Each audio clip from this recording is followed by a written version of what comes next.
जय हिंद साथियों, पुनः स्वागत है आपके अपने चैनल पर। आज की क्लास में हम संविधान के टॉप प्रश्न जानेंगे जो कि बार बार परीक्षा में पूछे जाते हैं। आगे जितनी भी परीक्षा होंगी उन सभी के लिए ये प्रश्न महत्वपूर्ण है, तो आप कर दीजिए चैनल सब्सक्राइब और हम करते हैं शुरू। पहला प्रश्न देखते हैं।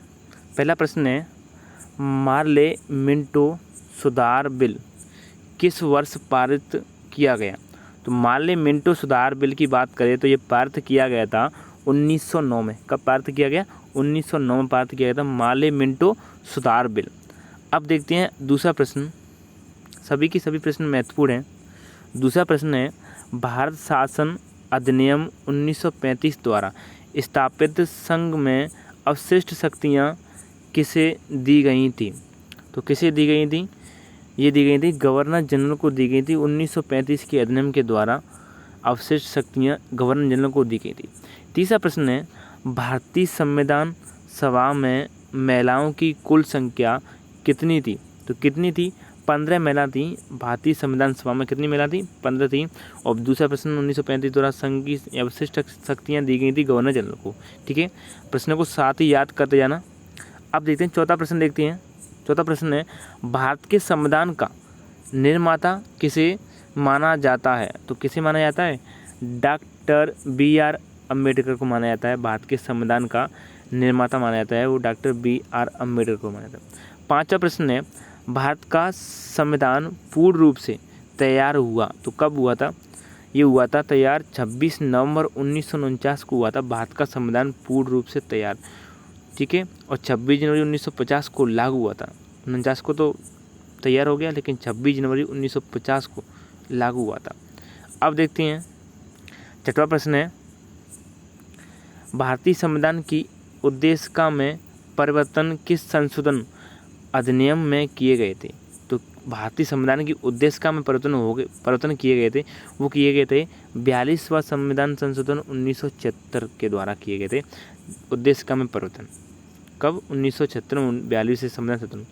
सातवां प्रश्न है, भारत में किस प्रकार की शासन व्यवस्था अपनाई गई? तो भारत में ब्रिटिश संसदात्मक प्रणाली अपनाई गई थी। ब्रिटिश संसदात्मक प्रणाली ठीक है, ब्रिटिश संसदात्मक प्रणाली। अब देखते हैं आठवां प्रश्न। आठवां प्रश्न है, भारतीय संविधान में शामिल नीति निर्देशक सिद्धांत किसके संविधान से प्रेरित हैं? तो भारतीय संविधान की बात करें, जो नीति निर्देशक सिद्धांत है ना, वो आयरलैंड के संविधान से प्रेरित है। कौन से? नीति निर्देशक सिद्धांत। नौवां प्रश्न है, भारत में सरकार की संसदीय प्रणाली कहाँ से ग्रहण की गई है? तो ब्रिटिश संविधान से ली गई है। संसदीय प्रणाली की बात करें तो ये ब्रिटिश संविधान से ली गई है। 10वां प्रश्न देखते हैं, हमारे संविधान में मूल अधिकार किस संविधान से प्रेरित हैं? मूल अधिकार की बात करें तो ये प्रेरित हैं अमेरिका से। कहाँ से मूल अधिकार है प्रेरित? अमेरिका के संविधान से। अब देखते हैं 11वां प्रश्न, भारतीय संविधान कितने अध्याय में विभाजित किया गया? तो भारतीय संविधान की बात करें तो 22 अध्याय में ये विभाजित किया गया था भारतीय संविधान। 12वां प्रश्न देखते हैं, चैनल को सब्सक्राइब जरूर कर लेना। 12वां वाला प्रश्न है, संविधान के किस भाग में पंचायती राज व्यवस्था संबंधी प्रावधान दिए गए हैं? तो ये दिए गए थे भाग 9 में। अगर बात करें पंचायती राज व्यवस्था की तो ये प्रावधान है भाग 9 में, पंचायती राज व्यवस्था के प्रावधान। अब देखते 13वां वाला प्रश्न है, संविधान का कौन सा 13वां वाला प्रश्न देखते हैं। 13वां वाला प्रश्न है, संविधान का कौन सा भाग नगर पालिकाओं से संबंधित है? तो संविधान की बात करें तो 9A में है, जो कि नगर पालिकाओं से संबंधित है। 13वां वाला प्रश्न में आंसर के भाग 9A। अब देखते हैं 14वां वाला प्रश्न, भारतीय संविधान में कुल कितनी अनुसूचियां हैं? तो भारतीय संविधान की बात करें तो 12 अनुसूचियां हैं। कितनी हैं? 12 अनुसूचियां अभी। अब देखते हैं 15 वाला, मूल संविधान में कितनी अनुसूचियां थी? अब तो 12, लेकिन कितनी थी मूल संविधान में?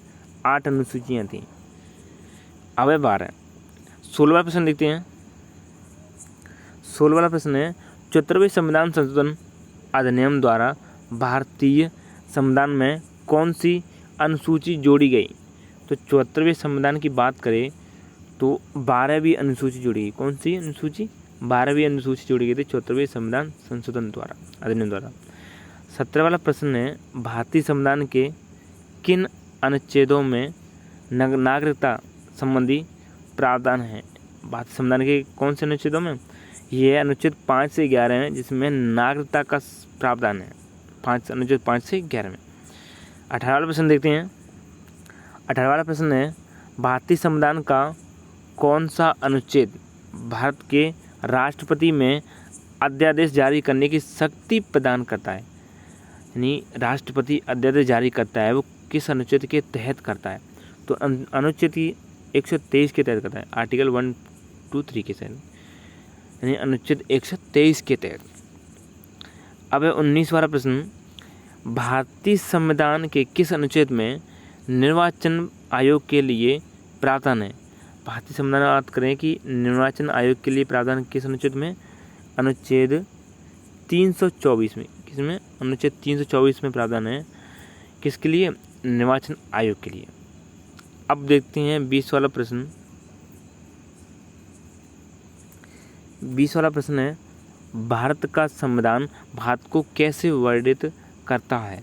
भारत का संविधान भारत को राज्यों का संघ में वर्णित करता है। भारत संविधान है जो कि भारत को राज्यों का संघ में वर्णित करता है। 21 वाला प्रश्न है किस वर्ष सिक्किम को राज्य का दर्जा दिया गया? अगर सिक्किम की बात करें तो सिक्किम को जो दर्जा दिया गया था 1974 में दिया गया था राज्य का दर्जा। कब? 1974 में। अब देखते हैं 22 वाला प्रश्न देखते हैं। 22 वाला प्रश्न है भारतीय संविधान में नागरिकता के प्रावधान कब लागू हुए? ये सभी की सभी प्रश्न पूछे गए। तो भारतीय संविधान नागरिकता के प्रावधान की बात करते हैं 1949 में लागू हुए थे। कब हुए थे? 1949 में। 23 वाला प्रश्न है मौलिक अधिकार संविधान के किस भाग में वर्णित है? मौलिक अधिकार हैं संविधान के कौन से भाग में? भाग 3 में है। संविधान के मौलिक अधिकार भाग संविधान के 3 में है। ओके, अब देखते हैं 24 वाला प्रश्न। 24 वाला प्रश्न है मौलिक अधिकारों का निलंबन कौन कर सकता है? कौन कर सकता है? राष्ट्रपति कर सकता है। कौन? राष्ट्रपति।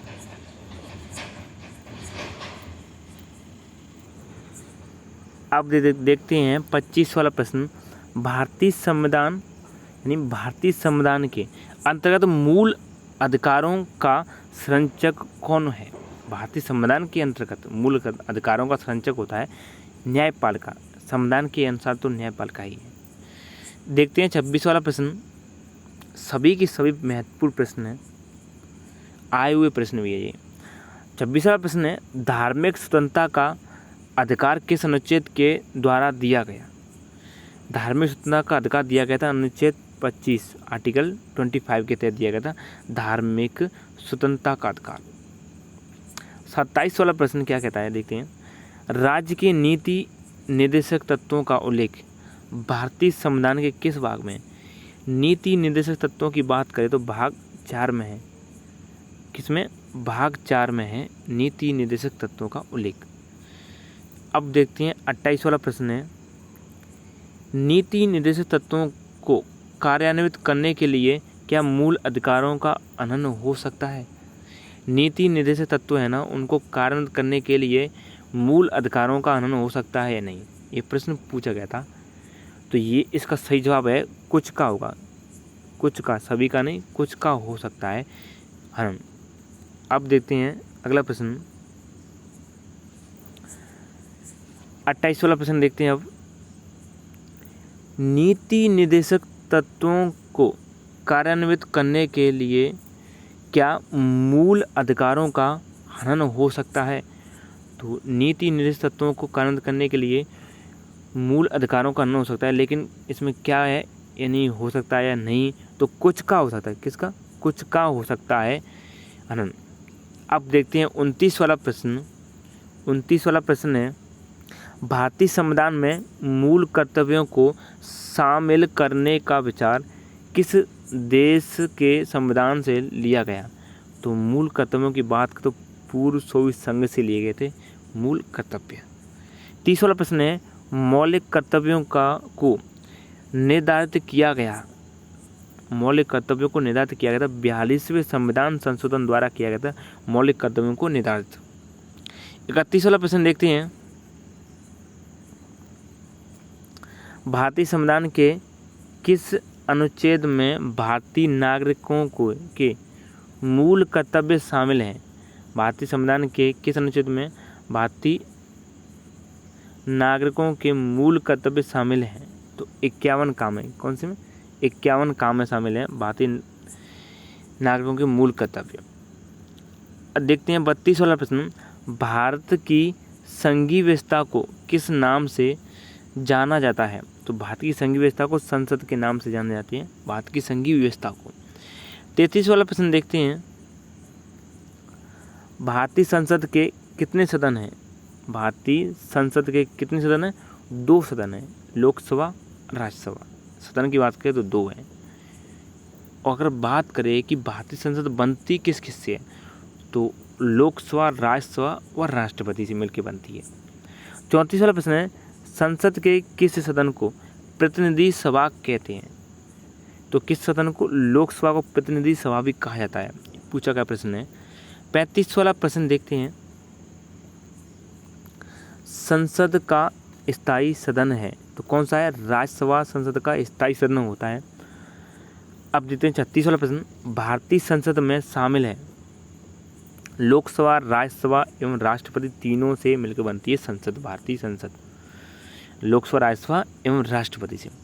37 वाला प्रश्न देखते हैं, त्रिशंकु संसद का गठन कब हुआ? त्रिशंकु संसद की बात करें तो 1989 में हुआ था त्रिशंकु संसद का गठन। 38 वाला प्रश्न है, भारत में कार्यपालिका का अध्यक्ष कौन होता है?